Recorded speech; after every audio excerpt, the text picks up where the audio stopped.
এই মুহূর্তে আবহাওয়ার সবথেকে বড় আপডেট। সুপ্রিয় দর্শক, এবার ঈদের আনন্দ মাটি করতে দেশের দিকে ধেয়ে আসছে তীব্র ঝড় বৃষ্টি।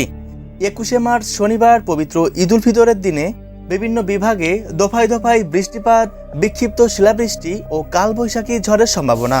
সুপ্রিয় দর্শক, আজ সারাদিনের আবহাওয়া পরিষ্কার থাকলেও সন্ধ্যার রাতের মধ্যে বাংলার আকাশে প্রবেশ করতে চলেছে এক শক্তিশালী বৃষ্টি বলয়, যার প্রভাবে বাংলাদেশের ঢাকা, সিলেট, চট্টগ্রাম, বরিশাল, রংপুর, দিনাজপুর, রাজশাহী, খুলনা, ময়মনসিংহ, চট্টগ্রাম বিভাগসহ ভারতের পশ্চিমবঙ্গ, উত্তরবঙ্গ, ত্রিপুরা, আসাম এবং মেঘালয়ের একাধিক জেলায় ভারী থেকে অতি ভারী বৃষ্টিপাতের সম্ভাবনা রয়েছে।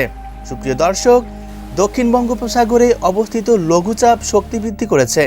তাই এই মুহূর্তে আলিপুর এবং বাংলাদেশের আবহাওয়া অধিদপ্তর থেকে যে গুরুত্বপূর্ণ আপডেটটি চলে এসেছে সেটাই জানিয়ে দিব আজকের এই ভিডিওটির মাধ্যমে। তাই অবশ্যই পুরো ভিডিওটির সাথেই থাকবেন। আর এমনই সব আবহাওয়ার গুরুত্বপূর্ণ আপডেট সবার প্রথমে পেতে হলে অবশ্যই চ্যানেলটিকে সাবস্ক্রাইব করে পাশে থাকবেন। আর আপনি কোন জেলা থেকে এই ভিডিও দেখছেন সেটা কমেন্ট বক্সে জানাতে ভুলবেন না। সুপ্রিয় দর্শক, দক্ষিণ বঙ্গোপসাগরে অবস্থিত লঘুচাপ এবার শক্তি বৃদ্ধি করেছে, যার প্রভাবে বঙ্গোপসাগরে ঘন্টায় 30 থেকে 40 কিলোমিটার গতিতে দমকা ঝোড়ো হাওয়া প্রবাহিত হচ্ছে।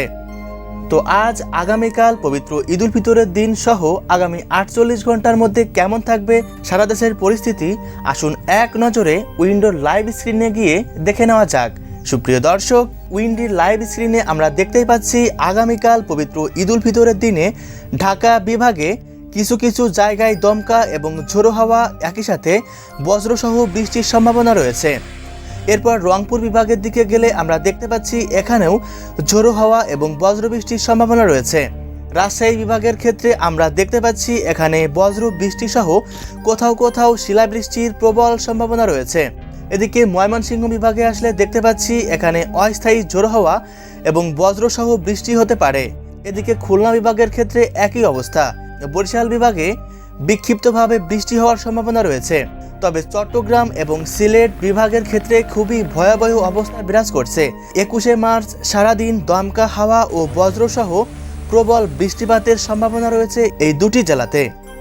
একই সাথে ভারতবর্ষের কলকাতা, পশ্চিমবঙ্গ, ধনবাদ এবং আলিপুরদুয়ার, মেঘালয়, শিলিগুড়ি এই সমস্ত এলাকাতে কিন্তু ভারী থেকে অতি ভারী বৃষ্টিপাতের সম্ভাবনা আমরা দেখতে পাচ্ছি।